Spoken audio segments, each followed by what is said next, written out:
Service.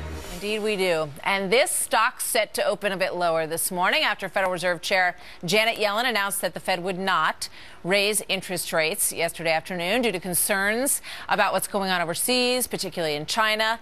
Now, from our sister network, Fox Business Network's Melissa Francis. Melissa, good morning. Good to have you here. Were you surprised that they didn't move yesterday? You know, I wasn't surprised that they didn't move. I would say that I was disappointed because we've been standing at this emergency point for so long, like there's crisis everywhere, and out of one side of their mouths they say the economy is better, people are back to work, you know, we're back. And then at the other side they say things are too fragile to raise rates from zero where they have been for years and years and years. Those things don't go together. They don't inspire confidence. That's what we're seeing in the market today so far. All right, so who would benefit if they did raise interest rates? Well, interestingly enough, I mean, I think the housing market would get better because if interest rates went up, people who are sitting on the sidelines would say, wait a second, this is my last chance to get this very low mortgage. Right. We've already seen home values go up. That would bid them up more. And we're at this great crossing point where I think a lot of people would sell their house, buy another one.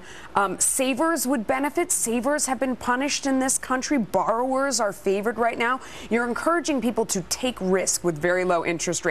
And that's one of the concerns is we've seen the stock market run up because they're looking for return. And, you know, Marty Feldstein, a great professor from Harvard University, who was my professor, was on yesterday with Maria saying that this encourages people to take risk, investors.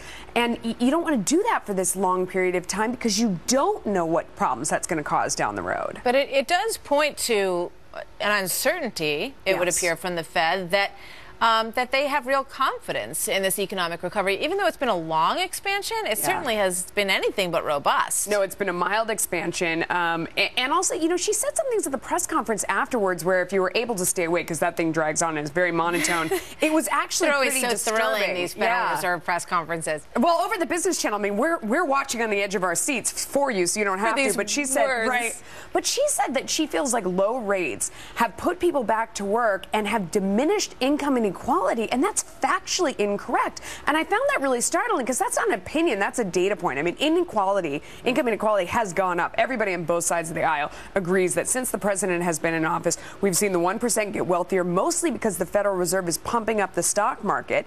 And we've seen median income fall. Everybody at home knows that. And she argued the opposite as if it were fact. And mathematically, it is not true. And I found that really disturbing.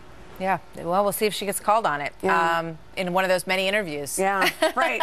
Thank you, Melissa. Good to see you as always. So